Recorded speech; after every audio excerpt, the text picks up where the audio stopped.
Hey guys, how's it going. आज की video में मैं आपसे शेयर करूंगा क्या क्या रीजंस होते हैं जिसकी वजह से आपकी एड्स परफॉर्म नहीं करती जैसा आप चाहते हैं उस तरह से। और ये मैं शेयर करने वाला हूँ मेरे हैंड्स ऑन एक्सपीरियंस से। जब मैंने हमारी एड एजेंसी स्टार्ट करी थी, तो जब मैंने पहले क्लाइंट के साथ काम किया जो स्ट्रगल कर रहे थे to get consistent results, and then when I took the account over, तो कैसे मैंने ये चीज़ें समझी from over the years, and कैसे ये एक रिपीटेबल प्रोसेस में बना पाया हमारी एजेंसी के लिए, मेरी टीम के लिए, जिसको फॉलो करके हम एक तरह के रिजल्ट्स लेके आ पाते हैं हमारे क्लाइंट्स के लिए। हमारा एग्जीक्यूशन टू सक्सेस रेट अभी तक अप्रॉक्सीमेटली 83% है, जिसका मतलब ये है कि अगर मैंने किसी के लिए 10 मार्केटिंग स्ट्रेटजीज बनाई या 11 बनाई, तो उसमें से 8 से 9 सक्सेसफुल हो गई। तो ऑफर बनाया, मार्केट में पोजीशन कैसे करना है प्रोडक्ट को, इसके बारे में कोई डॉक्यूमेंट बनाया या कोई केस स्टडी बनाई और क्लाइंट ने उसको इंप्लीमेंट किया, तो 10 में से लगभग 8 बार लोगों को सक्सेस मिली। सो ये सक्सेस रेट जो है, ये एक इस अंडरस्टैंडिंग से मैं आपसे आज शेयर करूंगा कि क्या रीजंस क्या होते हैं कि एड्स की परफॉर्म नहीं करती एड्स। अब ये मैं देखता हूं कि काफी लोग ना इसके ऊपर दे जस्ट थिंक कि सिर्फ कैंपेन स्ट्रेटजी ही रीजन होती है। और मैं आज आपको पूरी ऑथेंटिसिटी से ऑनेस्टली पहली चीज ये बताऊंगा कि number one reason why the ads do not perform the way you want them to perform is not because of a campaign strategy, but it's actually because of your marketing strategy, which is because of your branding strategy, which is because of your how you are positioning your product. क्योंकि मेरे को जितना लगता है, देखो, basic level understanding, foundational level understanding ये होती है कि आप एक ऐसी प्रॉब्लम सॉल्व करते हो जिसकी सॉल्व करने के लिए लोग उस बर्निंग डिजायर है, मतलब उसके लिए लोग पैसा खर्चने को तैयार है। अगर पैसा खर्चने को तैयार है तो आप सही तरह की प्रॉब्लम सॉल्व कर रहे हो। और हर प्रोडक्ट, हर इंडस्ट्री किसी ना किसी तरह की प्रॉब्लम सॉल्व करती है। और एंड घूम फिर के 3 ही कोर मार्केट्स होती है, right? Health, wealth and relationships. घूम फिर के सब कुछ इसी में आता है। कपड़े ले रहे हो तो वो घूम फिर के आप कहीं ना कहीं वेल्थ में उसको टाई बैक कर सकते हो, कहीं ना कहीं उसको रिलेशनशिप्स में टाई बैक कर सकते हो कि इफ यू अगर आपका आईसीपी, आपका आइडियल कस्टमर प्रोफाइल जिसको आप टारगेट कर रहे हो, वो अगर बिजी प्रोफेशनल्स हैं और आप कपड़े सेल कर रहे हो, तो technically you can position that as wealth, right? Or maybe you can position that product's positioning can become, your ads positioning can become like you are helping somebody through your clothes and making them impress their boss, right? So that falls under the relationships. So this is just an example. What I'm saying is that सारी जो भी जिस भी तरह की किसी भी तरह का कुछ भी बिजनेस आप करते हो, कुछ भी प्रोडक्ट आप सेल करते हो, वो हेल्थ, वेल्थ, रिलेशनशिप्स में ही, उन्हीं बकेट्स में जाके ही फॉल करता है। अब प्रॉब्लम ये है कि जब भी किसी को कोई रिजल्ट नहीं आता, या जीरो सेल्स आती हैं या कन्वर्जन इवेंट्स आते हैं जब कोई लॉन्च करता है, या उसको रिजल्ट्स नहीं आ रहे होते, उसका रीजन ये है क्योंकि नंबर वन, आपकी एड्स ठीक से पोजीशन नहीं हो रही हैं, आपके प्रोडक्ट की जो वैल्यू प्रोपोजिशन है वो ठीक से डिफाइंड नहीं है, तो मार्केट को उसकी रीजन नहीं समझ आ रहा है उसका कि वो आपसे क्यों खरीदे। That's number one. अगर आपने वो क्लियरली डिफाइन कर भी लिया और आपको कुछ रिजल्ट्स आ रहे हैं, तो ज्यादा रिजल्ट्स नहीं आ रहे हैं, उसका रीजन ये हो सकता है कि आप जो प्रॉब्लम सॉल्व कर रहे हो, जिस तरह से सॉल्व कर रहे हो, which means with your product and service, उसकी ज्यादा डिमांड नहीं है, जिसका मतलब कि ज्यादा क्वांटिटी में, ज्यादा वॉल्यूम में उसको लोग खरीदना नहीं चाह रहे। इसकी वजह से आप उसको स्केल नहीं कर पा रहे, राइट? आप उसको ग्रो नहीं कर पा रहे, आपकी एड परफॉर्म नहीं कर रही। सो सबसे पहला बकेट ऑफ रीजन यही होता है कि आपकी एड्स से आप पोजीशन क्या करते हो, किस तरह से करते हो, मार्केट में क्या बोलते हो, आपकी एड्स क्या बोल रही है, आपकी वैल्यू प्रोपोजिशन को कम्युनिकेट कैसे करते हो, आप उसको आर्टिकुलेट कैसे करते हो, आप क्या सोचते हो आपके प्रोडक्ट के बारे में, सर्विस के बारे में, उससे फर्क नहीं पड़ता है, बट क्या ऑडियंस, क्या मार्केट आपकी समझ पा रही है जो आप बोलना चाह रहे हो? अगर हां, तो आप उसको ठीक से पुट अक्रॉस कर पा रहे हो। सो पहली बकेट तो ये होती है। दूसरी होती है कि क्या आपकी प्रोडक्ट की इतनी डिमांड है? अगर उसकी डिमांड ही नहीं है इतनी ज्यादा, तो आपको रिजल्ट्स वैसे ही नहीं आने वाले। क्या वो बहुत ज्यादा सैचुरेट हो चुका है? अगर उसका आंसर हाँ है, और अगर आप प्राइस लेवल पे कंपीट कर रहे हो and you are thinking that you will sell something cheaper than someone else and that's your winning strategy, then let me tell you, you are just going to lose, because that's a race to the bottom. आप हारोगे ही हारोगे उस race में अगर आप ये सोच के चलोगे कि यार मैं किसी को कुछ सस्ता बेचूंगा या बेचूंगी और मैं जीत जाऊंगा। वो सोच आपकी एक एफएमसीजी मार्केट में, फॉर एग्जांपल, या ऐसे कंज्यूमर गुड्स या फास्ट मूविंग कंज्यूमर गुड्स, ऐसे कुछ किसी इस तरह की मार्केट में अगर आप हो तो शायद काम कर जाए, बट ओवरऑल बिजनेस में ये मेंटालिटी, ये माइंडसेट काम नहीं करेगा, स्पेशली अगर आपके एड्स से आपको रिजल्ट्स नहीं आ रहे हैं तो।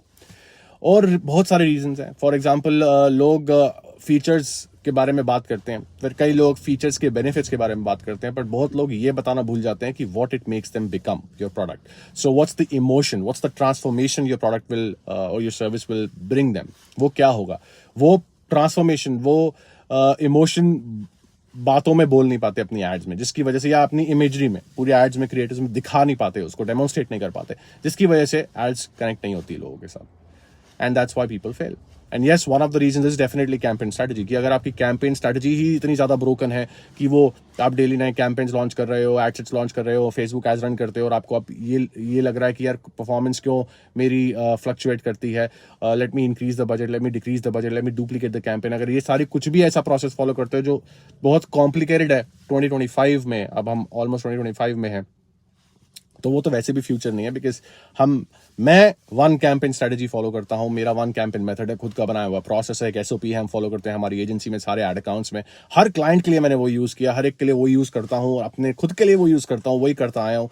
एंड वो परफॉर्म करता है in combination with when you have a very strong and compelling marketing strategy. इसका मतलब कि अगर मैं अपनी कैंपेन स्ट्रेटजी को सिंपल एंड मिनिमलिस्टिक रखता हूं, जिसकी वजह से मेरे पास टाइम आता है, because I am spending time outside the ad account, इसकी वजह से मैं मार्केटिंग स्ट्रेटजीज के ऊपर अपना दिमाग लगा पाता हूं, मैं इन चीजों पे ध्यान दे पाता हूं कि प्रोडक्ट का पोजीशन कैसे करना है, मार्केट रिसर्च करके प्रोडक्ट का वैल्यू प्रोपोजिशन को कैसे डिफाइन करना है, प्रोडक्ट को पोजीशन कैसे करा जाए मार्केट में, कौन कौन सी डिफरेंट डिजायर्स हैं जो वो मेरा प्रोडक्ट फुलफिल कर सकता है. इन सब चीजों के बारे में मैं सोच पाता हूं, बिकॉज मैं कैंपेन मैनेजमेंट से बाहर अपना टाइम स्पेंड करता हूं. एंड इसीलिए हम जो करते हैं, वो पहले हम मीडिया बाइंग स्ट्रेटजी को सॉल्व करते हैं ताकि वो कॉम्प्लिकेटेड ना हो, और फिर हम बाकी चीजों पे काम करते हैं, जिसकी वजह से जो actually 80% reason why people fail, like that's 80% of the times this is the reason why people fail, not just because of the campaign strategy, but because the way they are solving the problem they're solving.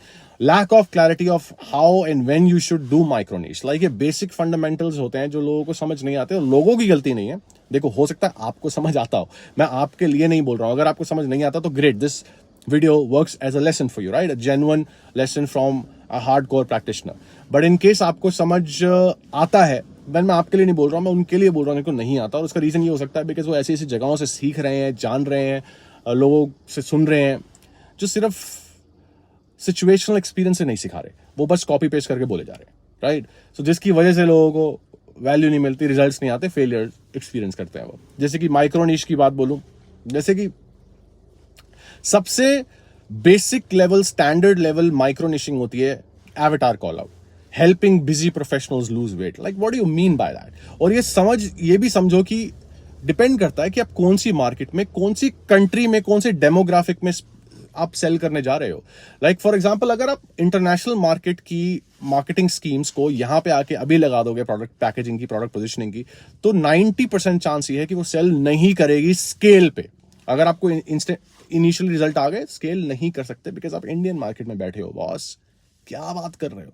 सो ये जो छोटी छोटी चीजें हैं ना, जो लोग मतलब मिसगाइड करते हैं, आई थिंक वो मिसगाइड भी मतलब इंटेंशनली कोई नहीं करता, बट शायद उनको पता नहीं है, क्योंकि वो सिर्फ इन्फॉर्मेशन बेच के शायद पैसा कमाना चाह रहे हैं, whatever the reason may be, but their own reasons and I don't care about it honestly. But मेरे को सिर्फ फर्क पड़ता है आप लोगों से जो मेहनत कर रहे हो और जिसको रिजल्ट नहीं आ रहा है. मैं देखता हूं कितने लोगों के सपने यार जुड़े हैं इन चीजों से. आपके सपने जुड़े होंगे, एसोसिएटेड होंगे आपकी एड से, कि एड से पैसा कितना बनाओगे, अपने फैमिली को प्राउड कराना है, खुद के लिए 100 चीजें खरीदनी है, अपने सपनों को पूरा करना है. 1000 चीजें आपके मन में हैं जो आप करना चाहते हो, जो आपके बिजनेस से ही रिलेटेड है, कि अगर बिजनेस आगे बढ़ेगा तो ही वो चीजें फुलफिल होंगी. लेकिन अगर बिजनेस ही आगे नहीं बढ़ेगा तो कैसे फुलफिल होंगी वो चीजें? और तब मुझे थोड़ा, मैं ट्रिगर हो जाता हूँ. जैसे मुझे लगता है यार ऐसा क्यों, यार क्यों, किसी को क्यों नहीं है समझ, तो मैं ऐसा कंटेंट बनाता रहता हूँ, जिससे मैं अपने हैंड ऑन एक्सपीरियंस से चीजें शेयर करता रहता हूँ. जैसे कि फॉर एग्जांपल जो मैं बात कर रहा था कि मार्केट पोजीशनिंग में, जैसे अगर आप टारगेट एवेटार को कॉल आउट कर रहे हो और वो बहुत स्टैंडर्ड बेसिक लेवल की माइक्रोनिशिंग होती है और वो जरूरी नहीं है काम करे. इसका रीजन ये है क्योंकि समझो कि आप कौन सी मार्केट में हो, राइट? कोई busy professional, what do you mean by that? And micro niche करने का मतलब ये नहीं है कि आपको एवेटार कॉल आउट ही करना है. माइक्रो नीश बहुत तरह से होती है. माइक्रो नीश जब आप प्रॉब्लम कॉल आउट करते हो तो भी एक तरह से आप नीश कर देते हो अपनी मार्केट को. सो जरूरी नहीं है आपको माइक्रो नीश करना है, आप नीश में भी जाके भी अपना ब्लू ओशन बना सकते हो. आप अपने मेथड से भी अपने आप को यूनिकली पोजीशन कर सकते हो. अगर आपको यूनिक मेथड है, यूनिक प्रोडक्ट का फीचर है, उससे भी आप अपने यूनिक प्रोपोजिशन को डिफाइन करके मार्केट में यूनिकली प्रेजेंट करके अपनी एक नीश क्रिएट कर सकते हो, अपना एक ब्लू ओशन क्रिएट कर सकते हो। सो ये कुछ टिपिकल चीजें हैं जो लोग नहीं समझते, और अगर आप ऐसा सोच रहे हो इन रीजंस की वजह से बहुत बड़ा चांस है कि आपकी परफॉर्मेंस नहीं मिल रही है आपको एड से, जो आप जैसा आप चाहते हो, एड्स आपकी परफॉर्म नहीं कर रही। That's it for today. I hope this video adds value and gives you some clarity. ठीक है, ये एक दोस्त की तरह, एक वेल विशर की तरह मैंने आज आपसे एक मैसेज शेयर किया है कि ये चीज याद रखना। मेरा इस वीडियो से कोई इंटेंशन नहीं है, मेरे पास 10 चीजें हैं किसी को बेच के, और I have an ad agency जिससे मैं ठीक ठाक पैसे कमा लेता हूं। मेरा इस वीडियो से इंटेंशन है ही नहीं कि आप मेरा प्रोडक्ट खरीदो या मेरे से आगे कुछ खरीदो। अगर आप खरीदना चाहते हो वेरी गुड, आप रिसर्च करके ढूंढ लोगे और आ जाओगे। मेरा इंटेंशन वो नहीं है, तभी मैं कभी अपने वीडियोस में वो चीजें नहीं बोलता हूं। मेरा इंटेंशन सिर्फ यही है कि यार जो नहीं खरीद सकता या जो नहीं सीख सकता पेड चीजों से, उस तक मैं ठीक ठाक तरह से जितनी भी मैं फ्री में इंफॉर्मेशन दे सकूं वो मैं शेयर करता जाऊं। बस यही मेरा एक इंटेंशन है। सो आई होप कि ये वीडियो आपको, इस वीडियो से आपको समझ आएगा कि मुद्दा बात का ये है कि ये मत सोचो कि एक सीक्रेट हैक होगा जिसकी वजह से मेरा हारा हुआ प्रोडक्ट विनर बन जाएगा। ऐसा नहीं होता। Think of advertising and campaign strategy and management like amplification. कि if you will put dirt in, you will get dirt out. अंदर अगर बेकार चीज डालोगे तो वो बेकार ही चीज बाहर लाएगा। So campaign management is like a process that helps you amplify whatever you are putting in. So if what you're putting in itself is broken, do not expect anything else to work or any campaign strategy to work for you. Because what you're putting in itself is broken. And this is that one single thing that I see people miss out on. एक मैंने बात सुनी, पता नहीं कहां सुनी, पर सुनी तो मैं बोलता हूं। और वो बात ये थी कि रावण को ज्ञान का अहंकार था। रावण को ज्ञान का अहंकार था और राम को अहंकार का ज्ञान था। सो हमें लगता है, मैं समझता हूं कि अहंकार की वजह से काफी एस्पायरिंग एंटरप्रेन्योर्स जिनको रिजल्ट्स नहीं मिल रहे जैसा वो चाह रहे हैं, अहंकार की वजह से वो एक्सेप्ट नहीं करते हैं। उनकी ईगो पे लग जाता है और उनको ये लगता है कि नहीं यार ये तो बिकेगा, ये तो बिकेगा, ये बिकेगा। और वो अपने वर्ल्ड में कभी कभी इतना ज्यादा घुस जाते हैं कि वो बाहर से दूसरे नजरिए से चीज को देख ही नहीं पाते। और इस रीजन की वजह से कोचेस की, मेंटर्स की जरूरत रहती है, चाहे वो आप या लीडर्स की जरूरत रहती है, चाहे वो आप कोचिंग प्रोग्राम खरीद के ले लो या किसी से मेंटरशिप ले लो, या फिर आप अपने ही, अगर कोई आपकी टीम में ही लीडर है तो आप उसको लुक अप टू कर सकते हो। और you can go and keep visiting, like going back to that person and seek support and point of view कि क्यों रिजल्ट नहीं आ रहा है, राइट। इसीलिए कभी कभी ओपिनियंस की जरूरत पड़ जाती है, लेकिन उनसे नहीं जिन्होंने आपकी जर्नी पे चला ही नहीं है। उनसे ओपिनियंस लेना चाहिए, उनसे ओपिनियन लो जो आपकी ही बोट पे सवार हैं और आपसे आगे हैं। उनकी बोट बस थोड़े से 4 कदम आगे। वो लोग आपको बेटर अपनी चीज बता पाएंगे, बिकॉज उनके पास सिचुएशनल एक्सपीरियंसेस होते हैं। जिनके पास सिचुएशनल एक्सपीरियंसेस नहीं होंगे वो आपको वैसे ही राय नहीं दे पाएंगे। तो एक और गलती ये होती है कि हम उन लोगों के पास चले जाते हैं जिनको सिचुएशनल एक्सपीरियंस है ही नहीं। तो जिसको सिचुएशनल एक्सपीरियंस नहीं है वो आपको सिर्फ एक सरफेस लेवल की नॉलेज तो दे देगा, चाहे वो सही नॉलेज भी होगी, बुकिश नॉलेज होगी, लेकिन उसको सिचुएशनल एक्सपीरियंस नहीं है तो वो आपको गहराई तक नहीं बता पाएगा, कि सारे कंडीशंस नहीं बता पाएगा कि ऐसा होगा तो क्या हो सकता है, ऐसा हो जाएगा तो क्या हो सकता है। वो what ifs and what if वगैरह कंडीशंस नहीं बता पाएगा। सो बस मुद्दा यही है बात का कि प्लीज इस चीज को समझो, जिस भी मार्केट में आप उतरो उस मार्केट में एक प्रोडक्ट की डिमांड होनी जरूरी है। अगर आपको लग रहा है, और आपके प्रोडक्ट्स जो भी आप सेल करते हो, सर्विस प्रोडक्ट, उसमें मार्जिन्स इंक्रीज करने की मेहनत करो। जितने ज्यादा मार्जिन्स होंगे उतना ज्यादा प्रोडक्ट आपका ग्रो करेगा। ये सब बकवास है, ठीक है। I am not gonna hold back, I am just gonna say people who tell you that you can make 1 crore in these many days, these many months, drop shipping कर लो, बुलशिट बातें हैं, बिल्कुल भी सच नहीं है, बिल्कुल मत मानना।